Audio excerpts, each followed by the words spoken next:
Nestle's Eveready, the instant cocoa. Nestle's Quick for great chocolate milk.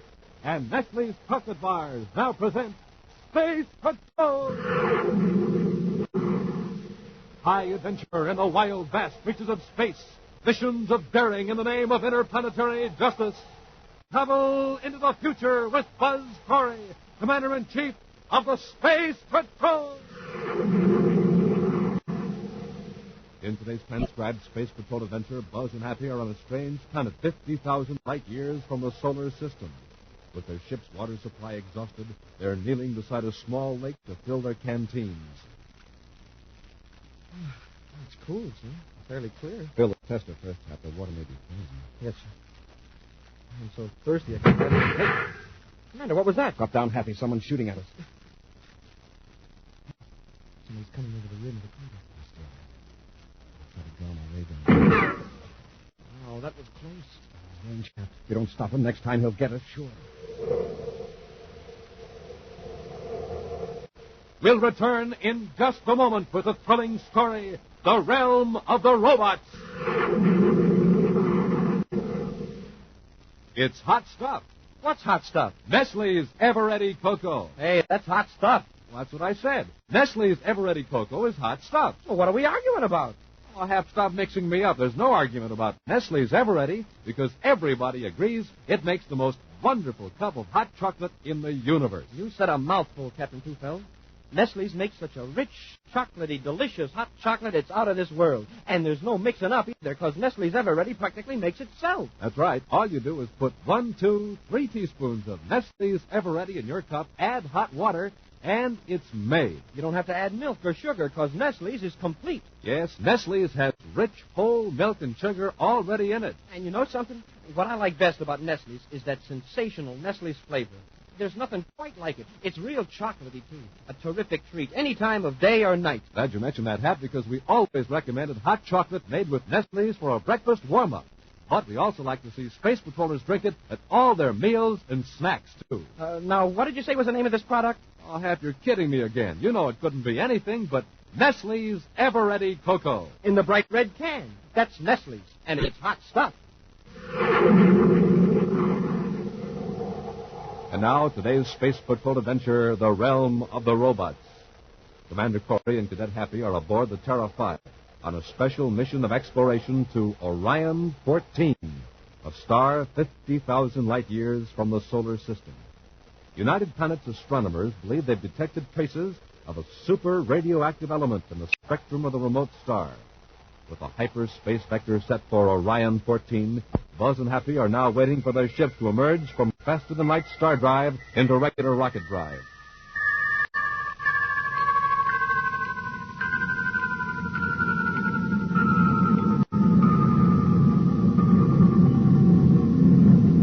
We're coming out of star drive, Hap.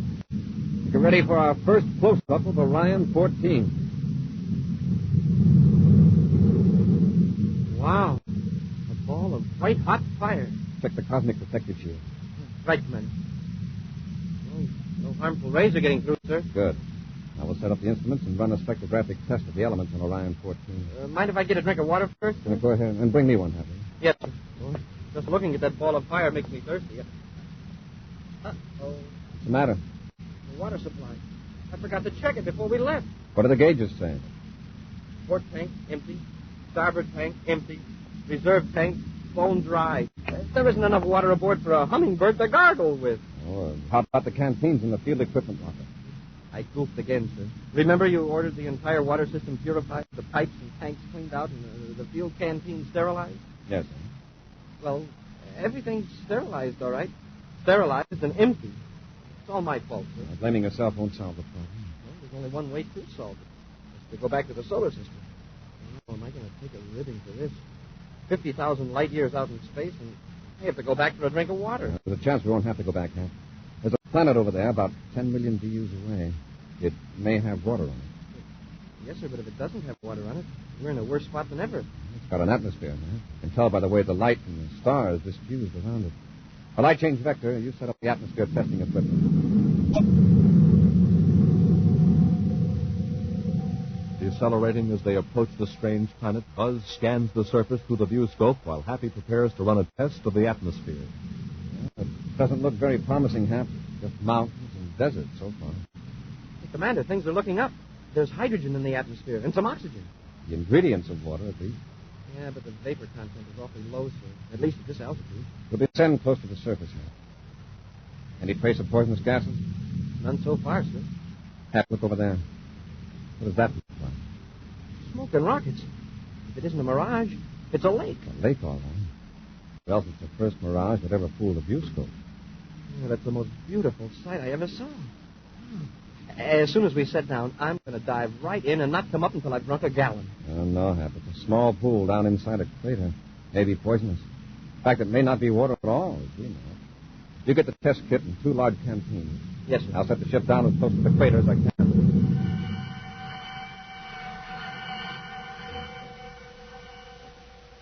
After landing the ship on the strange planet, Buzz makes another careful sampling of the outside atmosphere before entering the airlock. Trying to conceal his impatience, Happy waits with 2 large empty canteens strapped over his shoulders. You're out there's breathable, Hap. We're going to find it very hot and dry. I've got everything, sir. The test kit, the canteen. Better fasten this to your belt. Miniature space equipment. That's an portable translator. For all we know, this planet may be inhabited. It might be considered enemy invaders. They could be caught down there at the lake if a spaceship comes in the air. Yeah, that's right. If we hear any signals, we'll know that somebody might be looking for us. Right. Okay, open the hatch. Wow, am I thirsty. Try not to think about it until we test the water. Close the inner hatch. We want to keep the ship's air cool. I'll open the outer hatch. Wow, like an oven out there. Let's make it a quick trip down the ladder.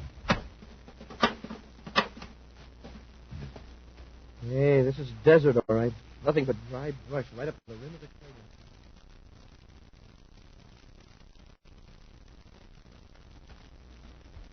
It sure looks beautiful, like a mirror. Yes, but it has no inlet or outlet.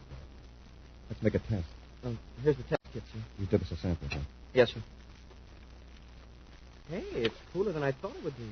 And fairly clear. It may be fed by an underground spring. All right, put the cap in the test tube and wait a full minute. Yes, sir. But believe me, this minute is going to seem like an hour. Watch the indicators, Hap. They'll tell us if it's water and if there's harmful bacteria.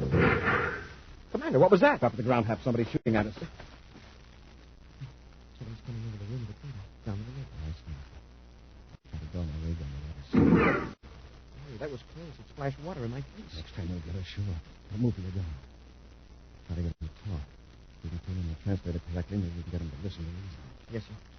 Commander, this may be the last thing I do, but I'm going to take a drink of water. Be careful, Hap. My face is almost in it. And, well, if I'm going to be shot anyway, why should I die thirsty? Just moisten your mouth. Okay. Be easy. Oh, I couldn't help it. It's wonderful. Sweet, cool water. Still coming toward us. Oh, it is moving. We're friends. We do not want to harm you. Pastonia. People, land. Keep trying different settings in that translator. I'll try to keep them talking. Put away your weapon. We're from the United Planets. Una pasca mono. Soy hombre y toisa. Sounds familiar. You understand anything? No, sir. Raidi Mirna Klas. Vidya Hena. I'm afraid I have made a mistake. I've got it. Setting 97, Commander. We want to be friends. Please put away your weapon. I am sorry I shot at you. I thought at first you were of the ARG. Oh, we're from a far distant world. We stopped here for war. So there are other worlds with human beings. I knew it. That's what I kept telling Anila. The ARG may be watching.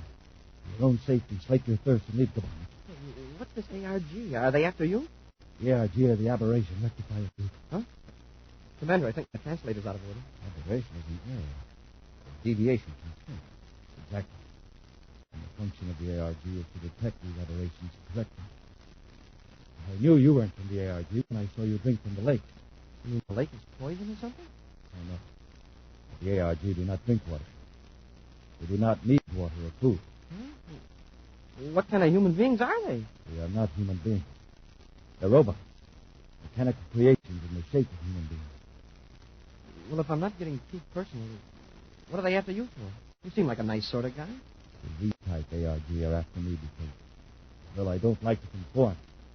I like to invent new ways to do my work. I like to wander through the city as I choose. This makes you an aberration? Yes. So the robots of the aberration rectifier group automatically follow me. I couldn't stand it any longer, so I ran away from the city. But I'm sure the ZRRG isn't far behind. What's your name? Mona. You haven't committed a crime, have you? Crime? Have you hurt anyone? You've taken something that belonged to another human being. No. I'm being hunted because I do not follow the exact right pattern that the robots have directed. You mean most people on this planet obey the robots? Yes, all but a very few. Most of the abolitionists are brought back into line by the ARG. And now you're being bossed by a bunch of Zards. Zards? Yeah, Z-A-R-G, Zards. Mono, where can you go to be safe from the Zards, Happy Thompson? I'm on my way to... You must go quickly. Get to your ship. What's the matter? The robot has seen us. Look, he's coming toward us on the south end of the rim. Come with us, Mono. No, the robot is after me. If you run to your ship immediately, it will not harm you. What'll it do if it catches you? Make me helpless with the immobilizer. You've got a weapon, the one you fired at us. It's useless. I used the last shot shooting at you. Then come on. Maybe we can get over to the rim before the robot can stop us. Let's go. Come on, Hap.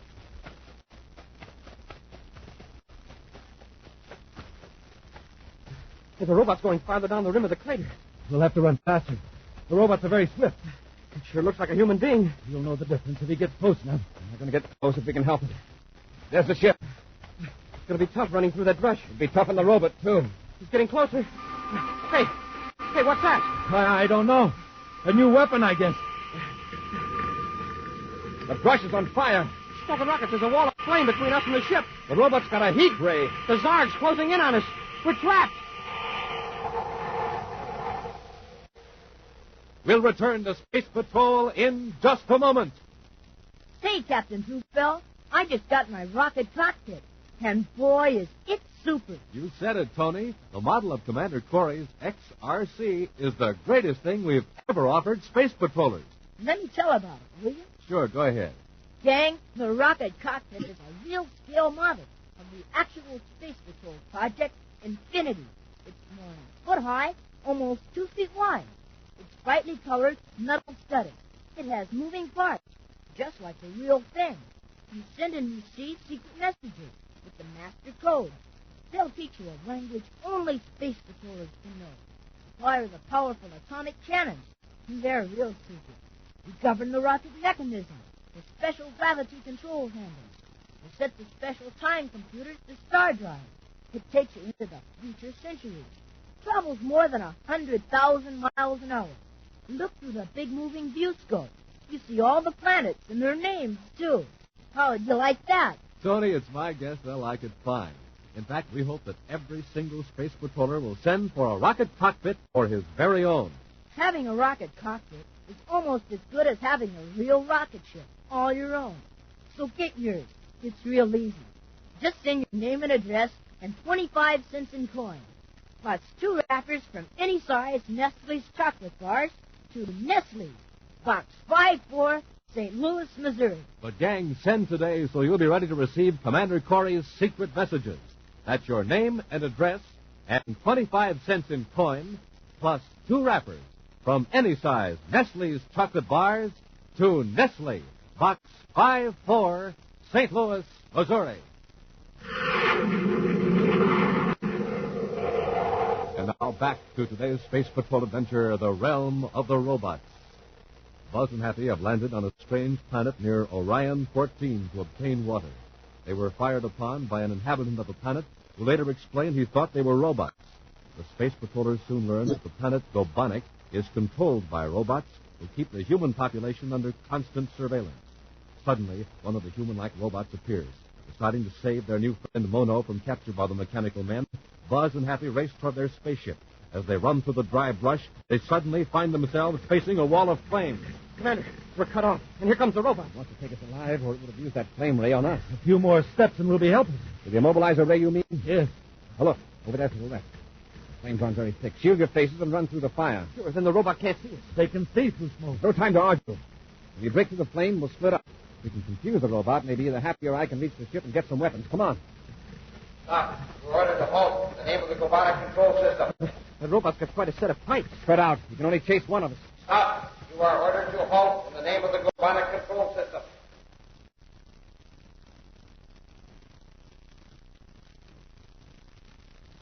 Go on, Mono. Up the ladder into the ship. Yes.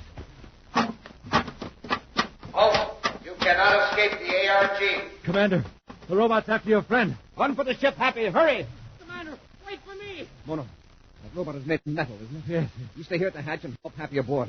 I'm going forward and put on the magnetic repel array. You are nearly within range of the immobilizer ray. Halt at once. Somebody get a blaster, quick. Hurry, Happy.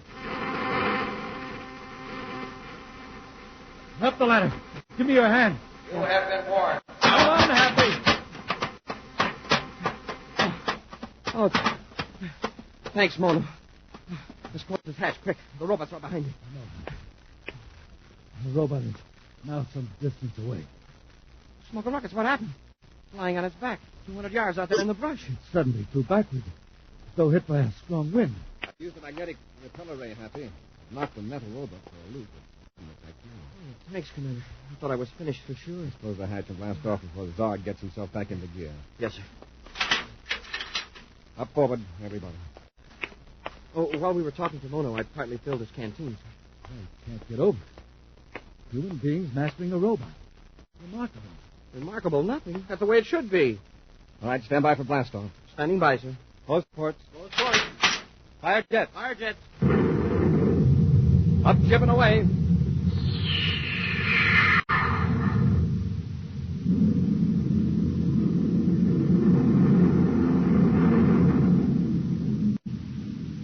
All right, Mono. Where can we take you?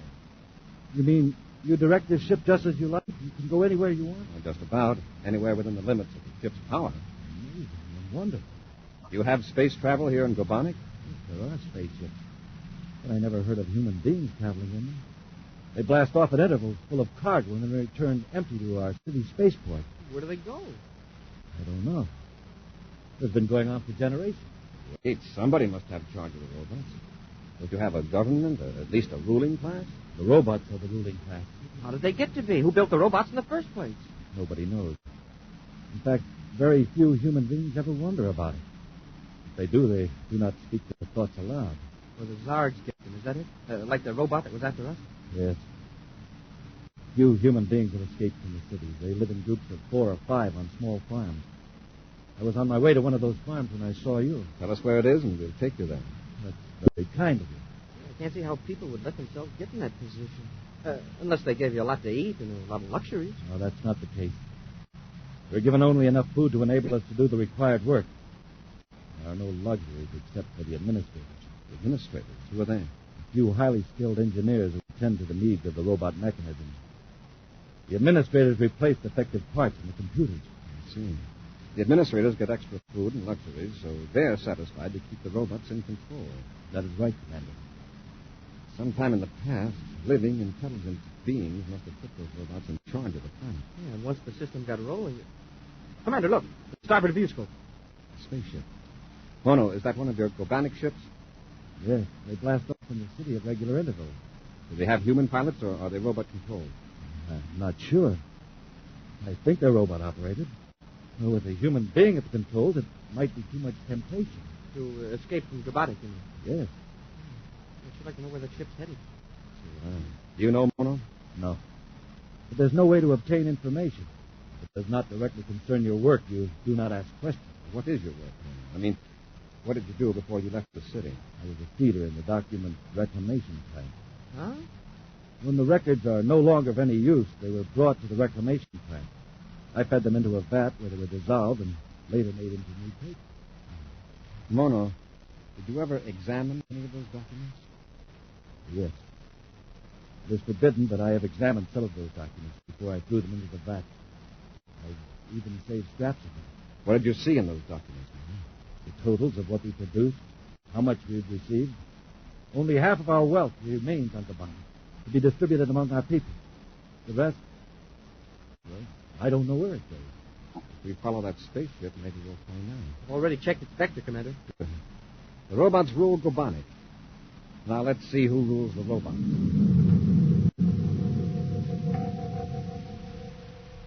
Keeping the robot ship in the viewscope, Buzz trails it on its long, curved trajectory over the star Orion 14. Finally, another planet comes into view, and Happy, following the commander's instructions, runs a series of tests on the distant world. Commander, I've got the periscope focused now. I can see a city on the planet, and the robot ship is coming in for a landing. Let me look in.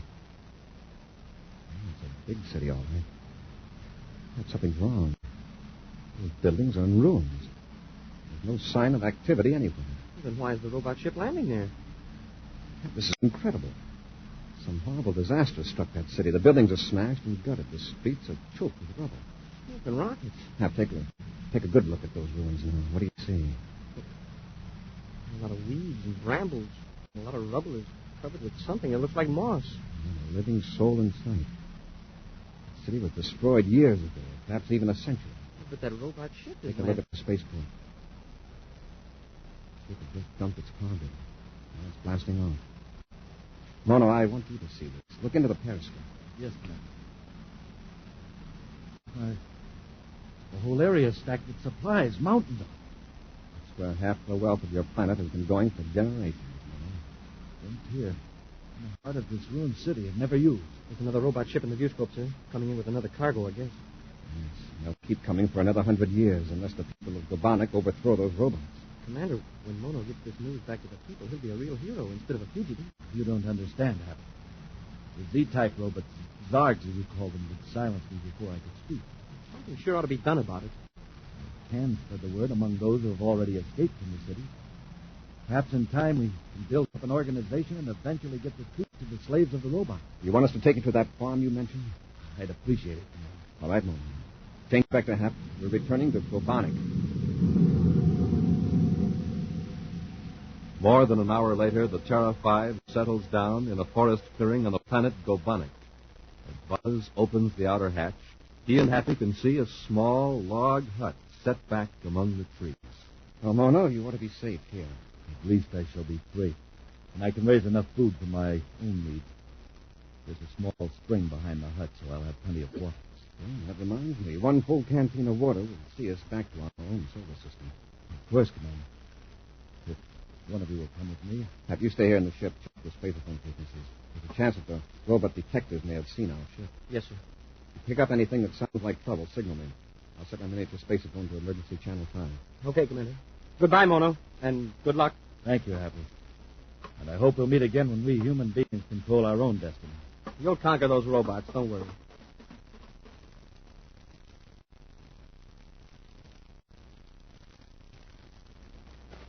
It's certainly nice and cool under these trees. Very peaceful. Hold a minute. Something moving up front of the bridge. Halt. By order of the Gobanic control system. There's another one. Having trouble, Commander? 2 Zargs, Hap. Cut on the repeller ray. Hope you're not out of range. Here goes.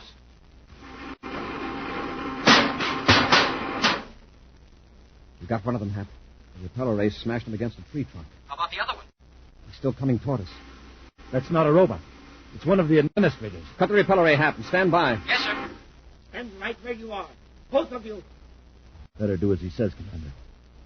The weapon he's holding could destroy both of us in a flash. That is correct, Mona. I have every right to destroy you right now. You have committed the capital offense of harming the robot. Mono had nothing to do with it. The robot was smashed by my order. And who are you? I'm from another solar system. I don't know anything about your laws here in Gobanic, but I wrecked your robot in self-defense. Self-defense. Ha! A human being has no right to resist a robot. The robots are the supreme authority of Gobanic. Yes? Who made them the supreme authority? That does not matter. Anyone who would question the authority of a robot is an idiot and a criminal. Mono says you're an administrator. Have you ever questioned a robot's decision? No, never. I am Roknar, administrator of Class H functions of robot control. To suggest that I, Roknar, would question a robot is an insult. Roknar, listen. Silence! In a moment, this weapon in my hand will wipe you off the face of Gobanic. as though you never existed. Hap, Yes, sir? full repeller ray, a quick blast. Commander, his gun is gone. His metal. The repeller ray whipped it out of his hand. Now, Rokenar. No, I am an administrator.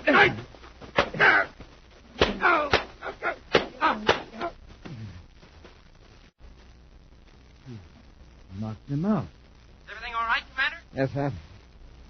If I fill this canteen, I'm bringing Mono back to the ship. But Commander. It isn't safe for you here. And you want to fight the robots, don't you? Yes, of course. Then come on. Get out of here before Rokenar comes to.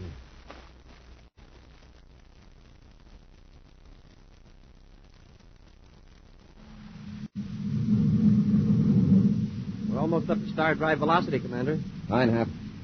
Don't look so sad, Mono. You'll be seeing Gobanik again soon. I was thinking of all those people. Generations of them, working endlessly, uselessly for nothing. You'll find a way to bring them the truth, Mono. As soon as Happy and I report to our government, we'll bring you back to Gobanik.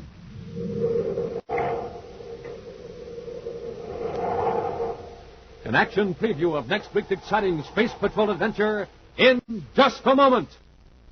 Hi, Space Patrollers. Commander Corey here. As I promised, I've got a secret message for you. It's the Space Patrol password. Now, write it down. Then turn the right-hand master code dial on your rocket cockpit to each symbol. The actual letters appear in the little window. Now, here goes. E2, L5. That's E2, L5.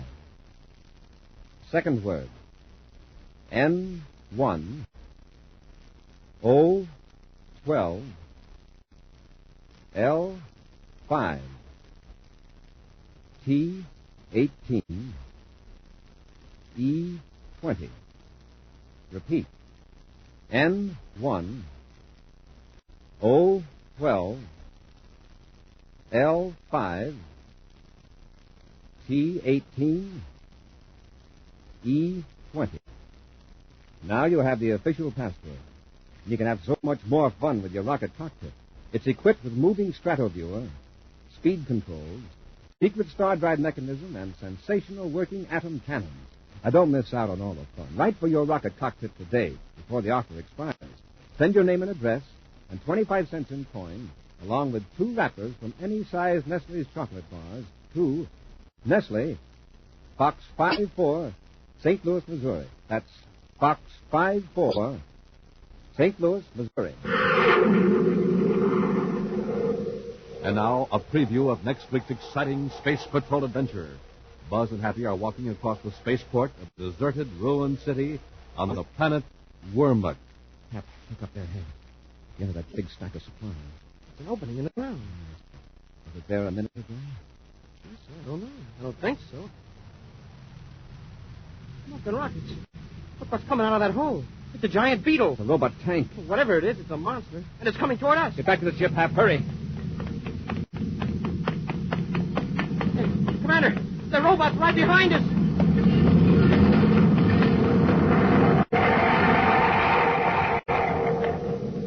Be sure to join us next week for the thrilling story, The Watchman of Wormuk. Space Patrol, created by Mike Moser, starring Ed Kemmer as Commander Corey and Lynn Osborne as Cadet Happy, was written by Lou Houston, produced and directed by Larry Robertson, executive producer Helen Moser. Other players were Norman Jolly, Ken Mayer, Bela Kovac, and Tony Sides. Dick Tufeld speaking. This week's Space Patrol was brought to you by Nestle's Eveready, the instant cocoa.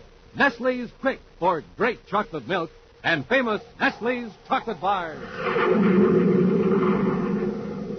This program is broadcast for our armed forces overseas through the worldwide facilities of the Armed Forces Radio Service.